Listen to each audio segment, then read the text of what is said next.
Assalamualaikum warahmatullahi wabarakatuh. Selamat datang kembali di Bimago Lampung Channel dimanapun kalian berada. Alhamdulillahirrabbilalamin wa bihi nasta'in ala umuri dunia waddin. Assalatu wassalamu ala asrafil anbiya'i wal mursalin walhamdulillahirrabbilalamin. Apa kabar semuanya calon santri Gontor dimanapun kalian berada, dan juga ayah bunda yang selalu semangat mempersiapkan putra-putrinya untuk dapat menjadi santri Gontor ataupun santri pondok pesantren seluruh Indonesia. Baiklah, dalam video ini kita akan mengupas tuntas tentang ujian masuk Gontor. Baiklah ayah bunda dimanapun kalian berada, dan juga seluruh Bimago seluruh Indonesia ataupun juga putra-putri yang mempersiapkan diri untuk mengikuti tes masuk Gontor dimanapun kalian berada. Harus kalian ketahui bahwasanya tes masuk Gontor itu ada dua. Yang pertama ujian lisan, yang kedua adalah ujian tulis. Yang pertama adalah ujian lisan. Apa saja sih materi-materi yang diujikan di dalam ujian lisan? Yang pertama adalah psikotes. Nah, di psikotes ini kita akan ditanya kesiapan kita untuk menjadi santri. Di antaranya pertanyaannya adalah siapa nama kita, siapa nama orang tua kita pekerjaannya apa, sekolah kita asalnya dari mana. Lalu ditanya, kenapa kamu masuk Gontor? Silahkan kalian coba menggali pertanyaan ini. Kenapa kalian ingin masuk ke Gontor? Apa yang kalian cari ketika di Gontor nanti? Dan juga siapakah yang menyuruh masuk Gontor? Boleh kalian menjawab diri kalian sendiri ataupun orang tua yang menyuruhnya. Nanti silahkan bisa mempersiapkan jawaban terbaik yang kalian miliki. Oke, yang kedua setelah psikotes adalah bacaan Al-Quran. Nah, dalam tes ujian lisan ini kita akan diminta untuk membaca Al-Quran. Nah, kakak punya atau ustadz punya tips nih. Yang pertama, kalian harus bisa mencari ayat.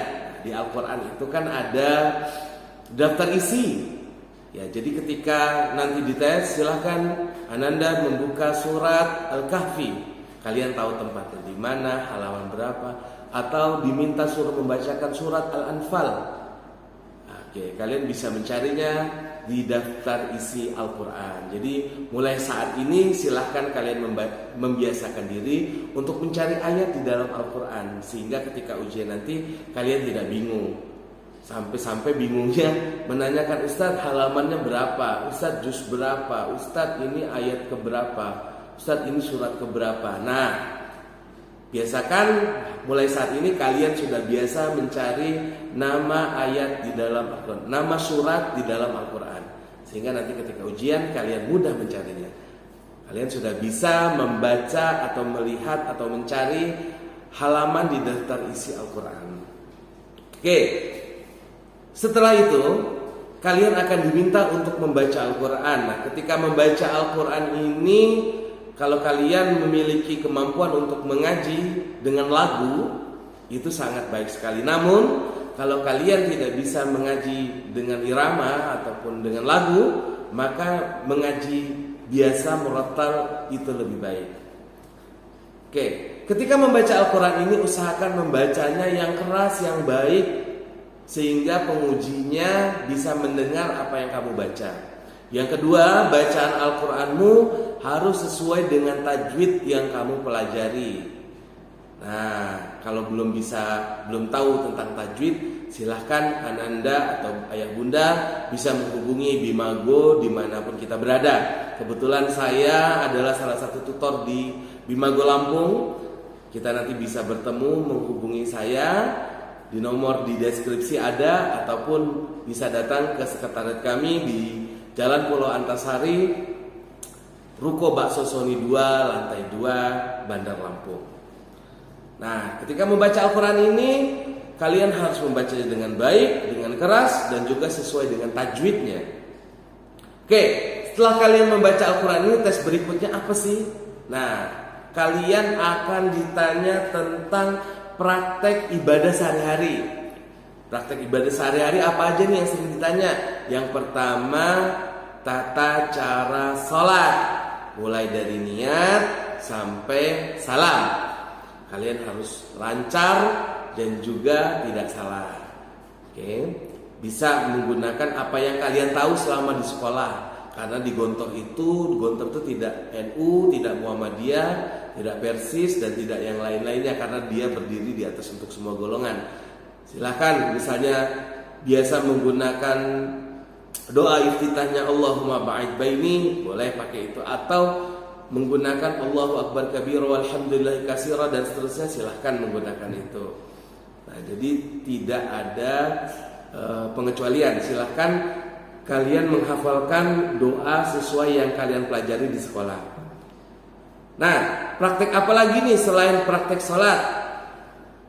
Yang kedua adalah praktek ibadah bersuci. Di antaranya ada tayamum, ada wudhu. Jadi kalau sebelum sholat itu kita harus wudhu, suruh praktek nanti wudhu. Kalau tidak ada air, maka kita harus tayamum, harus bisa nih. Ini dua yang sering ditanyakan.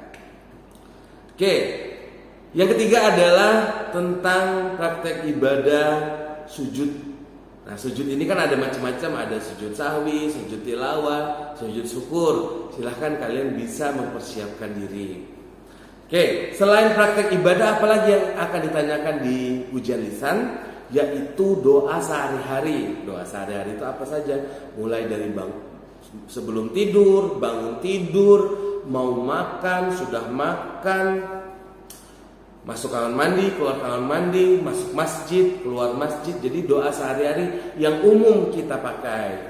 Doa bercermin, doa keluar rumah, doa naik kendaraan, doa ketika berpergian dan sebagainya. Jadi semakin banyak doa-doa yang kalian hafal, itu menurut Ustaz Rizkal atau Kak Rizkal lebih baik. Karena semakin banyak apa yang kamu hafal, maka kamu akan semakin siap untuk mengikuti ujian tes ini. Oke, yang terakhir adalah hafalan surat pendek. Nah, hafalan surat pendek ini usahakan dari An-Nas sampai An-Naba atau juz 30, juz Amma itu kalian sudah selesai, sudah hafal semua. Ustaz, bagaimana kalau saya tidak hafal? Nah, kalau kalian tidak hafal sampai An-Naba, usahakan kalian bisa hafal sampai Ad-Duha. Karena di kelas 1 itu ada kewajiban untuk menyetor surat pendek dari An-Nas sampai Ad-Duha. Ustaz, kalau saya melebihi dari An-Naba gimana? Itu lebih baik lagi. Artinya kalian lebih siap untuk menghadapi ujian lisan. Jadi apa saja sih yang harus kita siapkan untuk ujian lisan? Ustaz akan ulang. Yang pertama, psikotes. Kalian akan ditanya tentang kesiapan kalian mengikuti ujian. Yang kedua adalah membaca Al-Quran. Yang ketiga adalah praktek ibadah kita sehari-hari. Yang keempat adalah doa sehari-hari. Yang kelima adalah hafalan surat pendek. Nah, ini adalah materi-materi di ujian lisan. Sedangkan di materi ujian tulis itu ada 4 mata pelajaran. Apa saja? Yang pertama, matematika. Nah, di Gontor ini kita mengenal istilahnya berhitung. Nah, berhitung ini dalam ujian ini ada 2, ada berhitung angka, ada berhitung soal. Apa sih bedanya? Sebenarnya sama saja. Yang membedakan adalah berhitung angka ini soalnya tidak menggunakan cerita, sedangkan berhitung soal ini menggunakan cerita. Contohnya, si Budi membeli sebidang tanah dengan panjang 30 meter dan lebar 50 meter. Berapakah luasnya? Nah, begitulah karena menggunakan cerita. Nah, di berhitung soal ini matematikanya atau berhitungnya menggunakan cerita. Oke, jadi 2 itu yang harus kita siapkan adalah berhitung angka dan berhitung soal. Berhitung angka ini apa saja sih? Di dalamnya itu ada operasi hitung yang umum. Operasi hitung yang umum diantaranya ada tambahan, kurangan, pembagian, perkalian, ada pecahan, ada lagi ukuran, kilo, terus ukuran panjang, ukuran berat, volume dan lain-lain sebagainya. Ini adalah operasi hitung operasi hitung yang biasa kita pelajari di sekolah. Oke, materi yang ketiga dalam ujian tulis adalah bahasa Indonesia.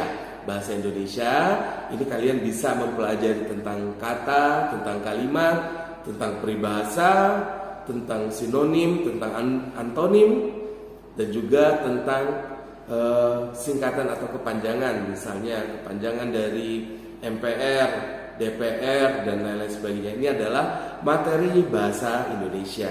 Dan materi yang terakhir adalah materi imla atau dikte. Nah, di materi imla atau dikte ini akan ada 3 sesi. 3 sesi dibacakan soalnya. Sesi pertama akan dibacakan soal dari awal sampai akhir, sementara kita yang diuji kita harus mendengarkan apa saja soalnya.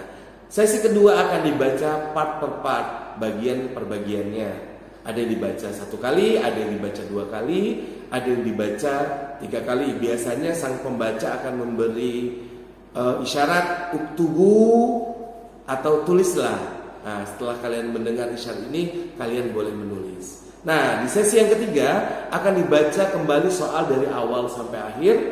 Ketika sesi ini kalian dipersilahkan menyimak kembali tulisan dan apa yang dibaca oleh ustadznya atau pembacanya tadi.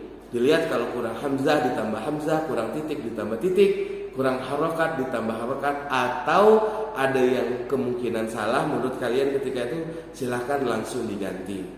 Nah, ini adalah 4 materi di ujian tulis. Kakak ulang, 4 materi ujian tulis masuk Gontor. Yang pertama adalah matematika atau berhitung. Berhitung ini ada 2, berhitung angka dan berhitung soal.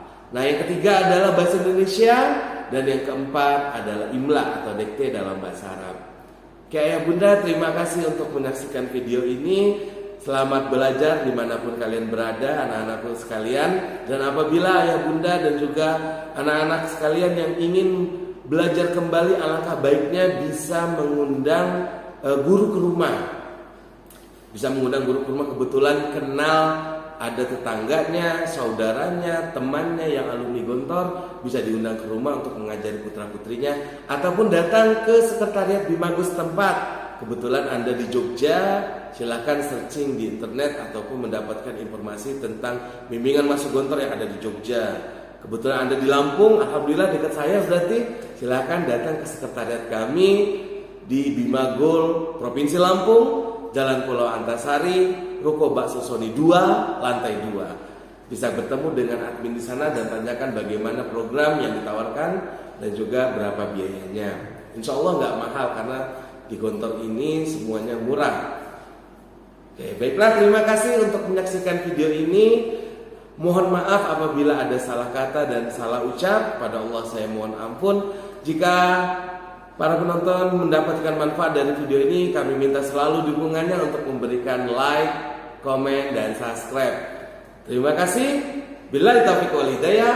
Wassalamualaikum warahmatullahi wabarakatuh.